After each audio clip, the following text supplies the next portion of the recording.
کہ آج prime minister نے 5 IPPs کے معاہدے ختم کرنے کا اعلان کیا ہے۔ میں اسے پہلی بڑی کامیابی پاکستان کے عوام کی سمجھتا ہوں، اور خاص طور پر جماعت اسلامی کے جو بڑے پیمانے پر حق دو عوام کو تحریک لے کر چل رہی ہے۔ ہم نے اس کے لیے احتجاج بھی کیا، دھرنے بھی دیے، راولپنڈی میں 14 دن کا دھرنا دیا اور حکومت سے ایک معاہدہ کیا۔ اس معاہدے میں یہ بات شامل تھی کہ جو ٹاسک فورس پرائم منسٹر نے بنائی ہے،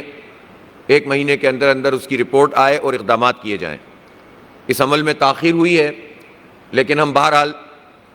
اس پیش رفت پہ بھی اس کا خیر مقدم کرتے ہیں، لیکن ساتھ میں یہ بات کہتے ہیں کہ اگر 411 ارب روپے قومی خزانے میں آئیں گے اور 60 ارب روپے وزیر اعظم کہہ رہے ہیں کہ یہ بجلی کے صارفین پر اس کو منتقل کیا جائے گا اس فائدے کو، تو میرا مطالبہ یہ ہے کہ کیپیسٹی پیمنٹ کی مد میں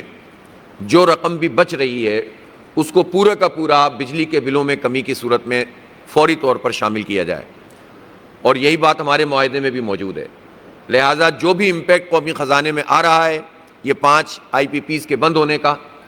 اس کو پاکستان کے عوام کو ملنا چاہیے، جو پہلے ہی ناجائز طریقے سے جو بل ان سے وصول کیے گئے ہیں وہ دے چکے ہیں۔ جو بل اس وقت پاکستان کے عوام جمع کرا رہے ہیں یہ جائز بل نہیں ہے، اس لیے کہ اس میں کیپیسٹی پیمنٹ کا مطلب یہ ہے کہ جو بجلی بن ہی نہیں رہی، خرچ ہونا تو بات کی بات ہے، جو بن ہی نہیں رہی اس کے پیسے بھی ٹیک اور پے معاہدے کے مطابق پاکستان کی عوام دیتے ہیں، اور پاکستان کے عوام ناجائز ٹیکسوں کی صورت میں اور فی یونٹ قیمت کی صورت میں دیتے ہیں۔ جو لاگت ہے اس کا ایوریج اگر نکالا جائے،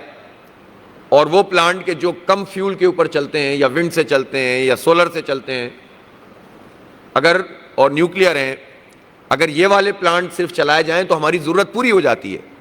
ہمیں آئل اور مہنگی RLNG پہ پلانٹ چلانے کی ضرورت ہی نہیں ہے۔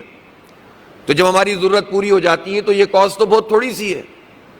یہ کاسٹ تو اگر ساری ایوریج نکال لیں ہائیڈل کی بھی اور سب کی تو یہ سب ملا کر 10-12 روپے سے زیادہ کی نہیں ہے،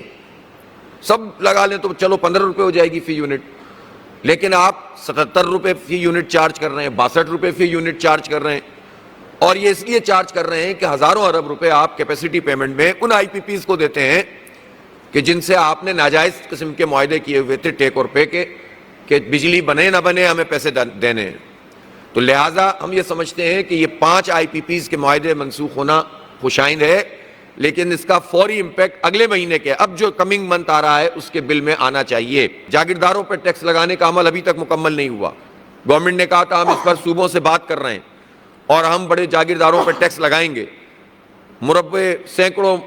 جو ہے وہ مربعوں کی اور سینکڑوں ایکڑ کی زمین رکھنے والے لوگ ایک پائی بھی نہیں دیتے، اور چھوٹے کسان کے اوپر ساری برائی ڈال دی جاتی ہے۔ تو اس لیے جاگیرداروں پر ٹیکس لگائیں، اور تنخواہ دار لوگوں کا جو یہ اس سال کا خاص طور پر ظالمانہ ٹیکس میں اضافہ تھا اس پورے ٹیرف کا، اس کو واپس لینا چاہیے۔ اور خاص طور پر میں یہ کہنا چاہتا ہوں کہ اس میں کچھ ہمارے ایسی IPPs بھی ہیں جو پاک فوج کے زیر اہتمام چلتی ہیں۔ میں چیف آف آرمی اسٹاف سے مطالبہ کرتا ہوں کہ جب پوری قوم قربانی دے رہی ہے تو آرمی کی طرف سے بھی یہ بات سامنے آنی چاہیے، خاص طور پر فوجی فرٹیلائزر اور اس طرح کے جو ادارے ہیں جو IPPs کی صورت میں کام کر رہے ہیں، وہ بھی اپنی کیپیسٹی پیمنٹ کو ختم کرنے کا اعلان کریں، اور اس کے نتیجے میں یہ میسج ہے جو پوری قوم کو جائے گا۔ ورنہ صرف یک طرفہ طور پر صرف قوم قربانی دے، نہ فوج قربانی دے، نہ بیوروکریٹ قربانی دے، نہ حکمران طبقہ قربانی دے، نہ جاگیردار قربانی دے، نہ سرمایہ دار قربانی دے، تو بھائی یہ ساری قربانی عام لوگوں سے لیتے ہو۔ اس لیے اس میں پیش رفت ہونی چاہیے، اور حکومت اور اسی طرح سے حکومت میں شامل جو ادارے ہیں ان کی بھی اگر IPPs ہیں تو وہ بھی ری نیگوشیٹ کریں، اور فوری طور پر اس کا فائدہ پاکستان کی قوم کو ہونا چاہیے۔ پرائم منسٹر صاحب آج اپنے جو پریس کانفرنس میں قوم کا خاصا انہوں نے درد محسوس کیا، بظاہر ایسا لگ رہا تھا، تو اس درد کا اظہار ہونا چاہیے عمل سے، صرف زبان سے نہیں ہونا چاہیے۔ 5 IPPs آٹے میں نمک کی طرح ہیں،